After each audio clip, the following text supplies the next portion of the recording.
Welcome back to the channel. In today's video, I'm going to how to record Zoom meeting on laptop.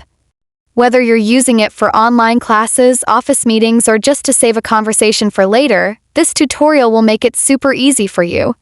So let's get started. First, open the Zoom application on your laptop. Create a new meeting or join an existing one. When the meeting window opens, you'll see several controls at the bottom of the screen. Look for the option with 3 dots. This is the More menu. Go ahead and click on it. From the list of options that appears, you'll see Record. Click on that, and just like that, your meeting will start recording. Now, once recording has started, you'll notice a small toolbar on the screen. This toolbar gives you 2 useful controls. One is Pause, which allows you to temporarily stop recording and then resume when you're ready.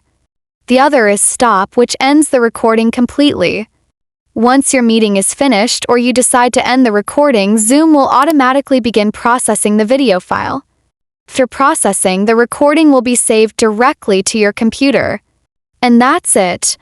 If this video was helpful, make sure to hit the like button, drop a comment if you have any questions, and don't forget to subscribe for more helpful tutorials like this one.